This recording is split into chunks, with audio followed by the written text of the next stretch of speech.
Welcome to Fiona Foxtail's Secret Wine Lounge. So the first part of our series is going to be the bubbles. I think the bubbles is the most exciting thing on any wine list for several reasons. The way the food tastes, how great it is on a hot day, a cold day, with food, without food.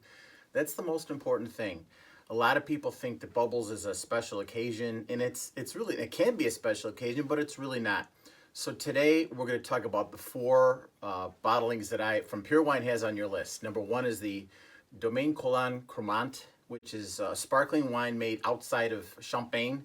The actual pronunciation is Champagne. You can call it that if you want, or you can use anything that makes you comfortable. So on your list is the Domaine Colon Cremant.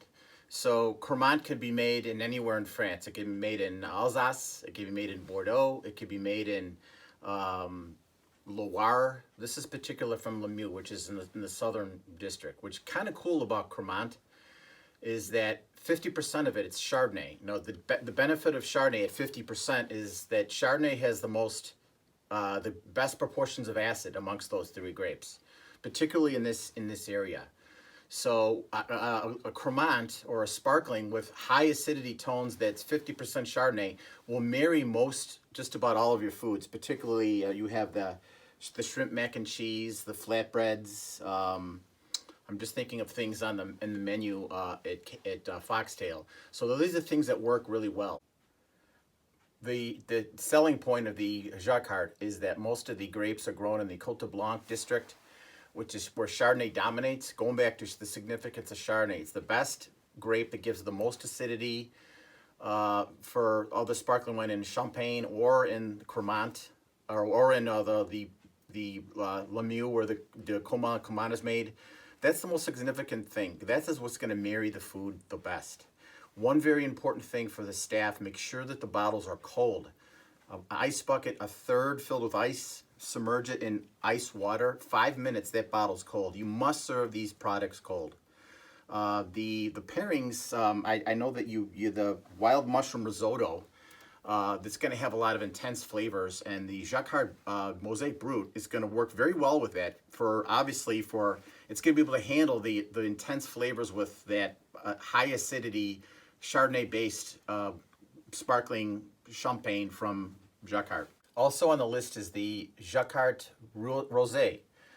Rosé is always expensive, and nobody really knows why. The Rosé obviously has a little bit of skin contact. A red wine, the red grape skin contact through maceration. There's different ways to do it, but primarily the pink color is because it comes in contact with the skins of the red grape. Notably about this wine, again, mostly Chardonnay, Pinot Meunier, and Pinot Noir. Always be concerned or always be know how it works and what works on your menu. So the Jacquard Rosé, you're going to have 50% Chardonnay, Pinot Meunier, Pinot Noir. Think of how it marries with something on the dish. The Cadence Crab Bayonets is a perfect match. The intensity of that flavors will just marry that sparkling beautifully. It's going to have salmon color, red fruits, wild strawberries. Those are kind of the typical colors of these sparkling rosés, or as to say Champagne, Rosé Champagne from a great producer like Jacquard.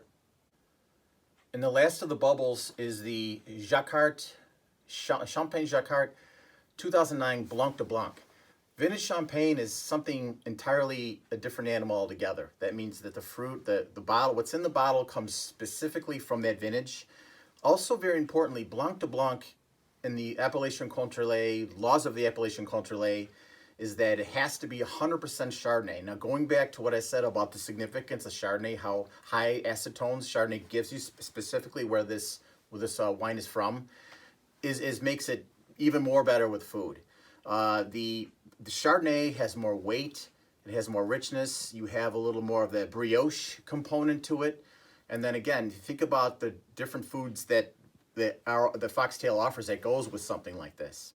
Some of the flavors covering the flavor wheel of Champagne: lemon pound cake, peaches, apricots. There's going to be a lot of stuffing of flavors in this wine. It has a lot of complexity, it has a lot of depth and range, and it's just so good.